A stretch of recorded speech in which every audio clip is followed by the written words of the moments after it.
Ditampilkan di suatu jalan yang terletak di antara hutan dengan suasana yang sangat mencekam. Dua orang turis petualang muncul dan terlihat kebingungan karena ponsel mereka kehilangan sinyal dan bahkan terjadi gangguan. Di tengah-tengah kebingungan, mereka memutuskan untuk beristirahat, namun tiba-tiba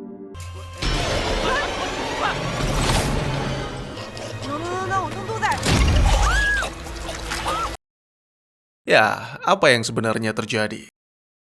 Selamat datang dan selamat berjumpa kembali bersama saya Teguh Gusto. Bagaimanapun kabar dan dimanapun kalian berada, tetap berusaha dan tetaplah berdoa karena rezeki sudah diatur oleh Yang Maha Kuasa. Seperti biasa, saya akan bercerita tentang sebuah film yang mana kali ini berjudul La Pasajera, yang artinya penumpang. Sebuah film yang dirilis pada tahun 2021, disutradarai oleh Raul Cerezo dan Fernando González Gómez, serta dibintangi oleh para aktor dan aktris yang tidak perlu diragukan karena saya belum kenalan.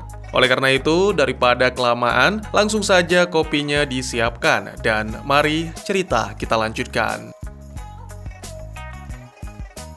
Film dibuka dengan menampilkan tokoh utama kita, seorang pria nyentrik yang berprofesi sebagai sopir angkutan umum bernama Carlos. Dia siap untuk melakukan aktivitas dengan mobil van-nya yang klasik. Kali ini dia bertugas menjemput seorang wanita taat bernama Mariela. Diketahui bahwa tokoh utama kita ini adalah orang yang agak cerewet. Sepanjang perjalanan dia mengomentari apapun, mulai tentang agama, wanita, dan bahkan sepak bola, sampai-sampai Mariela yang jengkel mengenakan earphone untuk mengabaikannya. Beberapa waktu kemudian, mereka tiba di Jalan Cadalso, di mana Carlos singgah sejenak untuk menjemput dua penumpang lagi, ibu dan anak, Lydia dan putrinya Marta. Sebagai lelaki jantan, tanpa ragu Carlos membawa koper milik Lydia untuk dimasukkan ke bagasi. Pria itu mengakui tidak bisa menahan diri jika melihat seorang wanita melakukan pekerjaan lelaki, namun ini membuat Lydia merasa kurang nyaman, apalagi Carlos menatap Marta dengan tatapan yang nakal. Diketahui bahwa ketiga penumpang tersebut menuju ke kota kecil bernama Valgarde. Setelah beberapa basa-basi dan perkenalan, Lydia masuk ke dalam van, sedang Marta menolak duduk di belakang karena tidak ingin mengalami mabuk dalam perjalanan. Terjadilah pertengkaran yang semakin lama semakin memanas. Untuknya segera Carlos turun tangan memberikan solusi yang membuat sama-sama nyaman, dan itu juga satu-satunya pilihan jika ingin selamat sampai tujuan. Dalam perjalanan, ketika berbasa-basi, Carlos meminta sebatang nikotin kepada Marta dan berakhir dengan kekecewaan karena ternyata Marta tidak merokok dan bahkan tidak pernah merokok. Ditambah lagi Marta melarang Carlos melakukannya karena jika tetap nekat, Marta akan muntah di seluruh mobil. Sesaat kemudian, si gadis terus-terusan melakukan curi-curi pandang yang mana membuat Carlos tidak nyaman. Akhirnya, Carlos pun menjelaskan tentang matanya yang mengalami cedera atau sakit sehingga tidak berfungsi lagi. Ini didapat oleh Carlos ketika masih aktif menjadi seorang matador. Namun Marta tidak percaya karena menurutnya itu hanyalah bualan semata, lalu menunjukkan bekas luka di wajah yang cukup menyayat hati. Dengan sinis, Carlos mengatakan bahwa bekas luka itulah yang membuat Marta tidak merokok. Dia mengarang cerita, ketika pertama kali hendak mencoba merokok, Marta terbakar oleh pemantik api yang meledak sehingga menjadi trauma. Carlos tertawa puas, namun Lydia segera menghentikan karena menurutnya itu tidaklah lucu. Kesal dengan sekat yang menghalang di dalam van, Lydia meminta Marta untuk mengenakan sabuk pengaman. Sementara itu, Mariela juga mengungkapkan rasa jengkelnya akan hal itu, yang mana membuat Carlos angkat bicara. Jadi, dia menjelaskan bahwa sedang menjalankan usaha pengendalian hama dengan mobil yang sama yang diberi nama Nessa. Sekat pembatas itu berfungsi untuk menutupi ruang penumpang demi terhindar dari bau tak sedap yang berasal dari ruang kemudi. Bukannya mengerti, para ibu-ibu malah semakin berang. Lydia berencana untuk mengajukan keluhan ke perusahaan tempat Carlos bekerja, sedangkan Mariela menyarankan agar memberikan penilaian buruk serta mencantumkan rincian, sehingga dengan cara itu Carlos akan kehilangan pelanggan. Di ruang kemudi, Carlos dan Marta membicarakan tentang musik dan keduanya secara mengejutkan sangat menikmati percakapan mereka. Beberapa saat kemudian, seorang pengemudi mobil yang menyebalkan memotong jalan karena sepertinya terburu-buru. Carlos memperkirakan mungkin si pengemudi ingin buru-buru tiba di rumah demi membongkar perselingkuhan sang istri. Ya, menurut Carlos, meskipun banyak laki-laki yang berselingkuh, tidak berarti semua wanita itu suci tanpa celah. Mariela dan Lydia menganggap ucapan tersebut sangat kasar dan dimulailah pembahasan tentang feminisme. Carlos mengatakan itu sebagai bentuk balas dendam dari kaum wanita, namun Mariela membantah karena meyakini pria tidak becus, terutama dalam hal memimpin. Ini terbukti dari para pejabat-pejabat negara yang tidak melakukan perubahan apapun dalam beberapa tahun terakhir. Saat malam tiba, Lydia menyadari bahwa mereka tidak melewati jalan raya yang biasa ditempuh. Carlos menjelaskan bahwa dirinya harus mengambil rute yang paling pendek karena para penumpang itu memilih kelas ekonomi. Jadi, Carlos pun harus menghemat bahan bakar. Menyadari bahwa Lydia mengetahui banyak tentang jalan, Carlos menjadi penasaran apakah Lydia berasal dari Val Garde. Lydia mengungkapkan bahwa mantan suaminya lah yang tinggal di sana. Ini membuat Carlos menyadari bahwa Lydia akan mempertemukan Marta dengan sang ayah. Mendengar percakapan tersebut membuat kebencian di hati Marta bangkit. Gadis itu mengungkapkan bahwa dirinya merasa tidak dibutuhkan lagi sehingga dibuang. Marta, no digas tonterías. Estábamos de acuerdo las dos.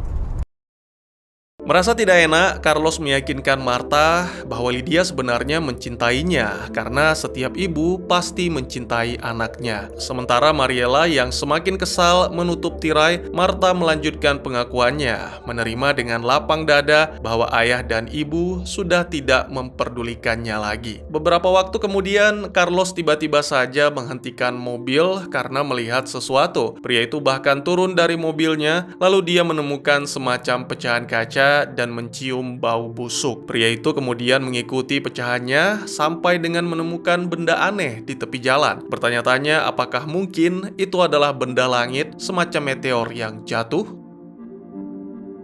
Marta dan Lydia juga ikut keluar dari van untuk melihat apa yang terjadi, tetapi mereka tidak mendekati Carlos. Sesaat kemudian, Marta menemukan sesuatu yang menjijikkan dan berusaha menyentuhnya. Tiba-tiba saja,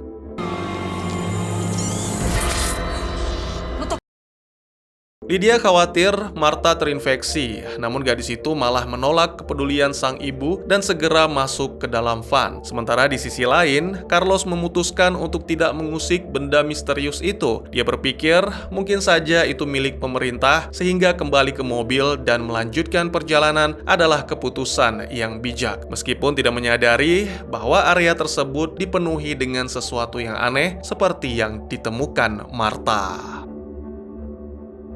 Sementara Carlos mengungkapkan kegelisahannya karena selalu ada penampakan aneh di tempat itu. Di belakang, Lydia dengan sopan meminta Mariela untuk memperbaiki rambut palsu. Momen ini sekaligus mengungkapkan bahwa sebenarnya Mariela sedang sakit dan membuat Lydia bertanya-tanya tentang seberapa parah kondisinya. Mariela menolak untuk menjelaskan, berharap Lydia tidak memberitahu siapapun, apalagi mengasihaninya. Kembali ke tokoh utama kita, kini dia berkomentar tentang benda aneh yang ditemukan, percaya bahwa itu jatuh atau mungkin sengaja dijatuhkan. Di saat yang sama, Lydia memarahi Marta yang menggigit kuku dan diketahui bahwa ada luka kecil pada jari Marta yang disebabkan oleh makhluk aneh sebelumnya. Lydia kemudian melihat lampu berkedip disusul dengan radio yang secara tiba-tiba bermasalah. Namun Carlos tak ambil pusing karena mungkin saja itu faktor usia, sehingga yang diperlukan hanyalah reparasi.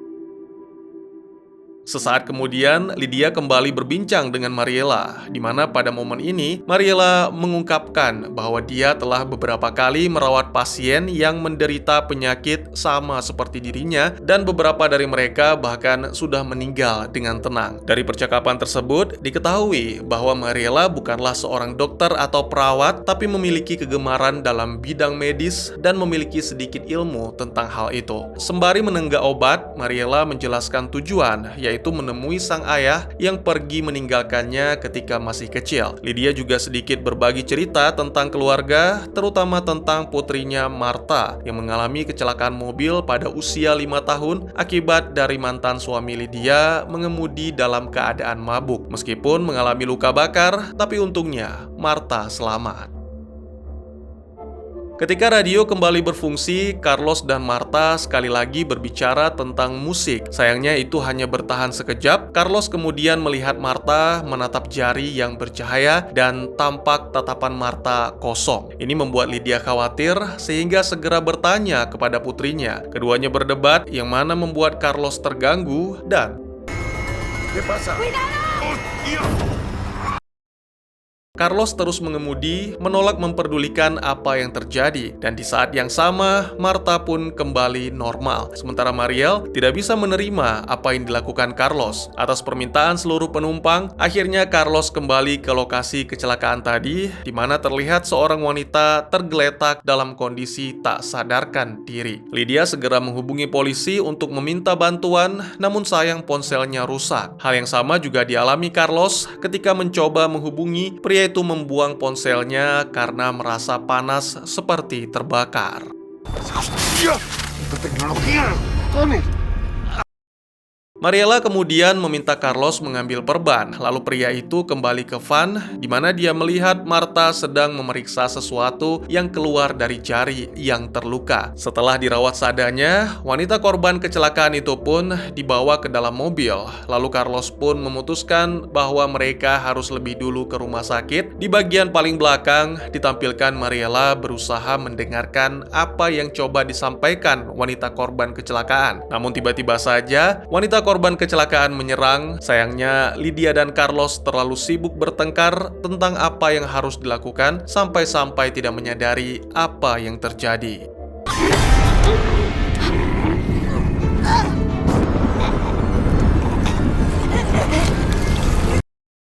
Sementara Marta kesal dan memperbesar volume suara radio untuk mengabaikan sang ibu yang terus mengomel, terungkap bahwa tubuh wanita korban kecelakaan ternyata dikendalikan parasit dan kini dia berusaha berpindah ke tubuh Mariela. Perpindahan tersebut segera membuat tubuh Mariela mengalami perubahan dan kini makhluk itu menyerang Lydia. Carlos yang masih tidak menyadari berbincang santai dengan Marta, menceritakan tentang apa yang terjadi dengan matanya. Tiba-tiba saja Marta melempar kulit wajah yang mana mengenai sekat kaca. Seketika Carlos menghentikan mobilnya dan bersama-sama dengan Marta melirik perlahan.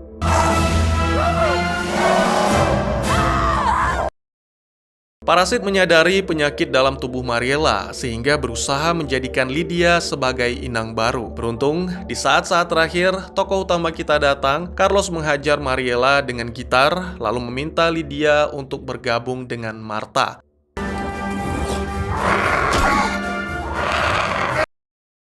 Setelah mengurung Mariela di dalam mobil, Carlos juga bergabung dengan yang lainnya. Namun, belum sempat merasa lega, mereka terpaksa bersembunyi di dalam hutan karena tak lama berselang, Marta berhasil membebaskan diri. Dalam pelarian, Carlos memberikan Lydia pisau dan menyarankan agar mereka berpencar agar Carlos bisa memancing Mariela untuk mengejarnya. Segera setelah itu, Carlos memanjat pohon sementara Lydia dan Marta bersembunyi di belakang batu. Dan pada momen ini, Marta memohon agar sang ibu mau mengeluarkan cacing aneh dari jarinya. Dan mohon maaf, tidak bisa saya tampilkan. Tak mampu menahan rasa sakit, Marta pun tidak sengaja berteriak. Segera Lydia menutupi mulut putrinya. Namun sangat disayangkan, sepertinya Mariela telah mendengar teriakan tersebut.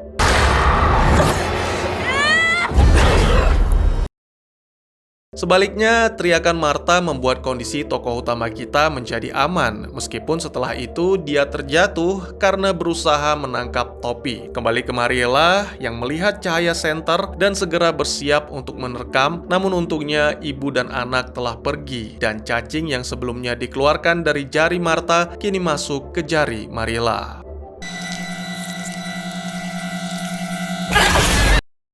Jeritan Mariela terdengar sangat dekat dan membuat Lydia sadar bahwa mereka harus berpencar demi keselamatan Marta. Wanita itu segera menginstruksikan putrinya untuk mencari jalur yang menuju jalan raya agar bisa meminta bantuan. Sementara Lydia sendiri akan berkorban untuk menahan Mariela. Sebuah momen yang menyedihkan, ibu dan anak sama-sama mengakui kesalahan dan meminta maaf. Berharap mereka bisa bersatu kembali, namun sayangnya hal itu tidak mungkin terjadi. terjadi. Karena setelah bertemu Carlos, mereka pun melanjutkan pelarian dengan mobil. Marta sempat melihat keluar jendela dan mengetahui sang ibu telah dikuasai parasit.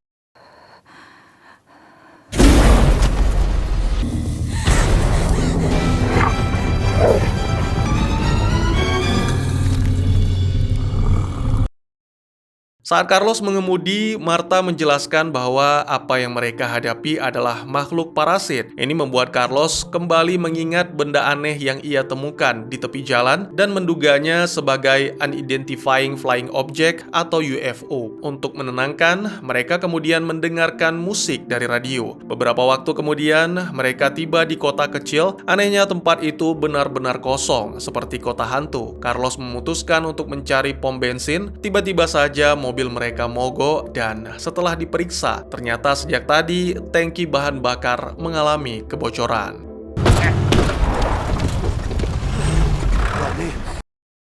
Setibanya di pom bensin, sangat disayangkan ternyata petugasnya, Maximo, tidak ada di tempat. Kebetulan Carlos mengenal petugas itu dan biasanya Maximo sering izin dalam waktu yang sangat lama karena jarang ada yang mengisi bensin di sana. Akhirnya, satu-satunya solusi adalah menambal kebocoran dan kemudian meminta Marta berdiam di dalam mobil, sementara dirinya akan kembali ke pemukiman untuk mendapatkan bensin dari para penduduk. Dia juga menginstruksikan Marta untuk mengunci pintu dan memberitahukan apa yang terjadi kepada Maximo jika ia kembali. Tak lama kemudian, Carlos menemukan mobil dan segera menyedot bahan bakarnya. Sementara itu, Lydia yang dikuasai parasit akhirnya berhasil menyusul mobil Carlos dan di saat yang sama, Maximo datang menyapa Lydia, berusaha menawarkan pertolongan. Namun,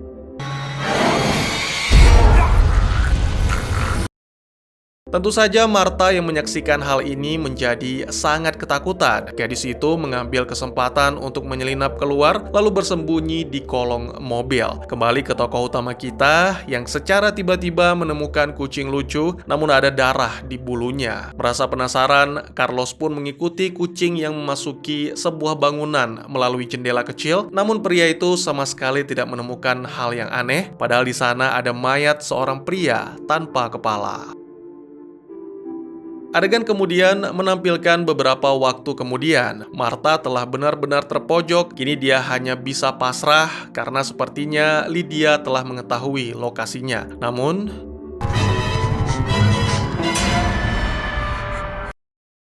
ya, ternyata yang datang adalah Carlos. Pria itu sama sekali tidak mengetahui kehadiran Lydia di sana. Marta mengatakan bahwa Lydia ada di sekitar, sehingga Carlos pun segera mengisi bahan bakar dan langsung tancap gas, tanpa menyadari bahwa mereka membawa seorang penumpang gelap di atap. Beberapa waktu kemudian, dalam perjalanan, hujan turun dengan deras. Tentunya itu tidak terlalu bikin was-was, sampai akhirnya mereka mendengar ketukan keras dari atas. Diketahui bahwa ternyata penumpang gelapnya adalah Lydia. Carlos meminta Marta untuk menahan demi keamanan, sementara dirinya menginjak pedal rem.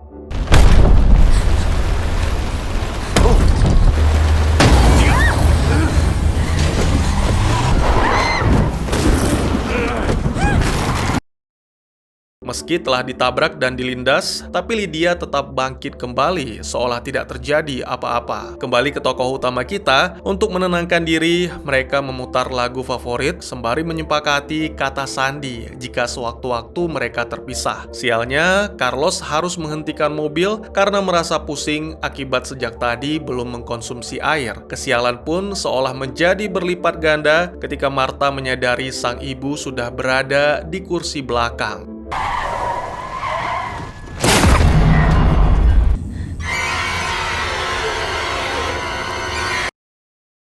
Namun wanita itu tidak menyerang, melainkan hanya diam. Ini membuat Marta menyadari bahwa frekuensi radio membuat makhluk itu lumpuh, jadi segera dia membesarkan volumenya, lalu secara perlahan menyelinap ke belakang untuk mengambil sebotol air. Di tengah-tengah ketegangan, Carlos sempat tersadar sesaat dan membunyikan klakson menyebabkan Lydia mengamuk menghancurkan sekat kaca. Tak lama berselang, Carlos mematikan klaksonnya dan Lydia pun kembali menjadi tenang lalu menjulurkan lidah lewat lubang untuk mencekik Carlos.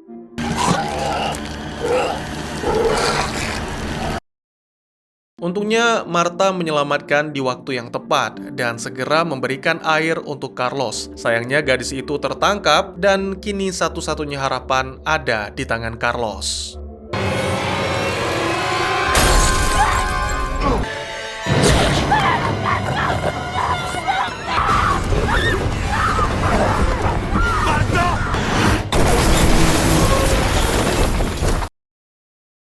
Beberapa saat kemudian, Carlos terbangun dalam kondisi luka-luka. Dia keluar dari mobil yang terbalik dan segera mencari Marta. Untungnya gadis itu selamat dan segera Carlos menariknya keluar. Sayangnya tidak hanya mereka berdua yang selamat, tapi juga Lydia. Dengan menggunakan lidah, ia menarik kembali Marta karena parasit di dalam tubuhnya ingin berpindah. Tentunya Carlos tidak tinggal diam. Dia menantang Lydia bak matador yang menantang seekor banteng.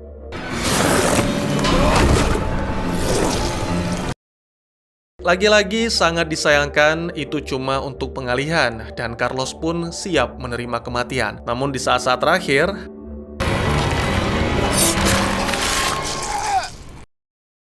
ya, Marta menggunakan pedang untuk mengakhiri Lydia. Lalu sebelum pergi, mereka membakar parasit yang mencoba bangkit. Sesaat kemudian, radio menjadi berfungsi kembali, memutar lagu yang menjadi favorit keduanya. Carlos berpikir bahwa ini mungkin saja lagu perpisahan dari Nessa, dan keduanya pun menghormati momen tersebut dengan berdansa. Film pun ditutup dengan menampilkan keesokan harinya. Carlos dan Marta tiba di kota lain, tepatnya di sebuah bar yang benar-benar sepi. Selagi Marta ke toilet, Carlos melayani diri dengan menuangkan segelas minuman dan tidak menyadari di sana ada mayat bartender tanpa kepala. Sementara di toilet, cairan atau lendir jatuh tepat di atas jari Marta.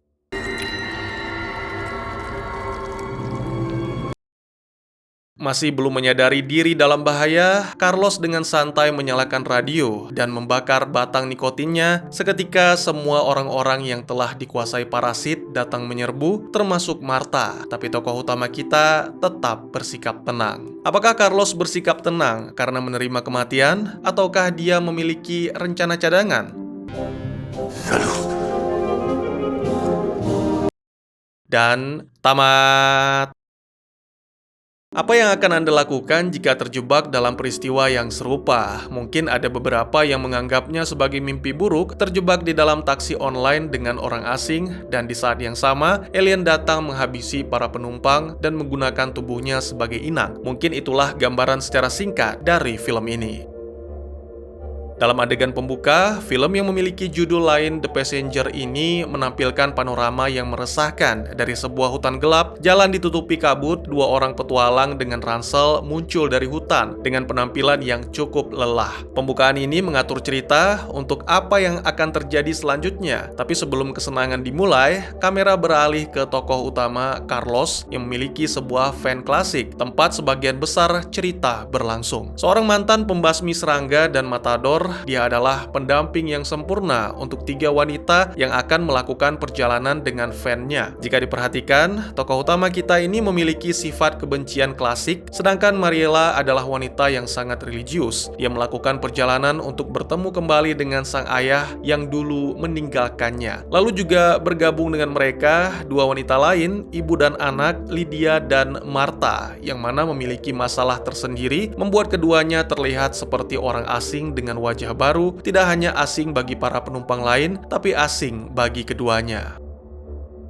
Tidak ada seorang pun dalam kelompok ini yang pernah berkenalan, kecuali ibu dan anak perempuannya, menciptakan kesempatan sempurna untuk mengungkapkan siapa mereka sebenarnya melalui momen-momen stres ekstrim. Firasat pertama bahwa ada sesuatu yang salah terjadi ketika teman Carlos mengatakan bahwa dia melihat kilatan di langit, tetapi dengan cepat diabaikan ketika berhenti untuk menjemput Lydia dan Marta. Mereka memilih untuk mengambil jalan pintas, alih-alih jalan raya. Begitulah awal berawal dari plot sebenarnya film ini. Sebuah pesawat antariksa yang jatuh berada di sisi jalan, dan sementara Carlos menganggapnya sebagai sesuatu yang pasti milik pemerintah, Martha menyentuh gumpalan aneh yang bergerak tepat di sebelahnya dan perlahan mulai melihat efek samping dari tindakannya setelah Carlos menabrak seorang wanita yang berdiri di tengah jalan.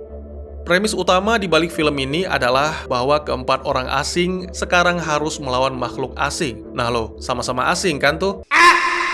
Dalam nada yang mirip dengan film Invasion of the Body Snatchers, alien-alien ini mengambil alih tubuh manusia satu persatu, memakan isi perut mereka, lalu secara jahat memburu inang berikutnya untuk dikonsumsi. Saat berpindah dari manusia ke manusia, ia meninggalkan bekas seperti sedang dalam proses pembusukan. Ketika proses itu pertama kali terungkap, orang mungkin berpikir itu benar-benar menjijikkan. Salah satu bagian terbaik tentang film ini adalah tidak malu-malu untuk memilih apa yang ditampilkan di layar. Beberapa adegan saya pikir semacam suatu penghormatan pada leluhur film alien dan fiksi ilmiah ketika alien melolong ke langit sambil mencari mangsanya. Film ini berdarah, ada beberapa efek khusus yang cukup menarik terkait dengan bagaimana alien terlihat dan bertindak. Mereka terus-menerus berteriak dan menjerit, memiliki kemampuan teleportasi yang tidak jelas, mampu mengejar mobil yang melaju, dan memiliki kecenderungan memenggal kepala manusia yang mungkin saja mereka anggap tidak menarik. Tidak ada penjelasan detail yang memberitahu kepada kita dari mana alien-alien ini berasal. Petunjuk tentang invasi sebenarnya ada, tapi tidak pernah dibahas secara menyeluruh karena mungkin dianggap tidak terlalu dibutuhkan, dan itu akan mengurangi kesan pada cerita utama tentang karakter dan bagaimana mereka bertahan hidup, sehingga tampaknya tepat untuk menjaganya tetap demikian. Sekilas, para karakter dalam film ini masing-masing mewakili semacam tipe karakter yang sering kita temui. Carlos adalah pria yang pernah menjadi matador yang berkeliling dengan van setelah kehilangan matanya, berbicara dengan semua orang tentang olahraga, dan mencoba berpura-pura menjadi pria macho. Mariela adalah orang Meksiko yang religius yang hanya ingin pulang untuk bertemu ayahnya dan berdoa ketika di saat yang tepat. Martha, remaja pemberontak yang membalas dendam dan mencoba bertingkah seolah-olah dia lebih tua dari usianya, sementara sang ibu, Lydia, ingin memiliki hubungan kedekatan dengan Martha, tapi tidak tahu bagaimana menciptakan kedekatan tersebut. Ketika plot berkembang, kedalaman karakter yang sebenarnya terungkap secara bertahap. Informasi dan konteks tambahan dimasukkan ke latar belakang spesifik, mengisi dan membuat penonton mendukung mereka. Bahkan ketika latar dan dunia di sekitar menjadi lebih tidak manusiawi, karakter-karakter ini menjadi satu-satunya sumber keakraban yang tersisa karena mereka terperangkap di dalam van dan hanya memiliki satu sama lain. Mereka membentuk ikatan unik yang hanya bisa diputuskan dengan kematian. Ada pula cukup banyak perkembangan karakter di luar mengungkapkan latar belakang mereka. Mungkin itulah salah satu daya tarik khusus dari film Alien. Orang mulai menyadari apa yang mereka anggap remeh ketika dunia mulai hancur di depan mata. Pada akhirnya, mereka tidak hanya berjuang untuk bertahan hidup, tetapi juga untuk satu sama lain. Secara keseluruhan, film ini adalah film yang solid dan sebuah karya yang bagus. Film ini mungkin bukan buat semua orang, tetapi menghibur, imajinatif, dan cukup mengingatkan pada film-film fiksi ilmiah yang dirilis pada tahun 60-an dan 70-an. Meskipun awal yang lambat memberikan penjelasan tentang siapa, apa, kapan, dan mengapa untuk para karakter, paruh kedua barulah benar-benar cepat sampai akhirnya ketegangan semakin meningkat setiap menitnya. Bagaimana menurut kalian? Mungkin segitu saja teman-teman, terima kasih buat yang sudah menyaksikan. Silahkan memberikan komentar, bertanya, ataupun merequest kira-kira film apa yang menarik untuk dibahas. Bisa lewat kolom komentar, atau buat yang malu-malu bisa via DM ke Instagram saya di @teguhgusto. Insya Allah pasti akan dibaca. Mari kita jadikan kolom komentar sebagai sarana penambah wawasan dan menciptakan jalinan persaudaraan, bukan malah menjadikannya sebagai tempat pembulian sehingga menciptakan permusuhan. Jangan lupa untuk dukung terus channel ini dengan cara share, like, dan subscribe, karena dukungan dari kalian sangat berharga bagi saya demi perkembangan channel ini. Saya Gusto, sampai jumpa di video selanjutnya. Tetap semangat, tetap bersyukur setiap hari. Dadah!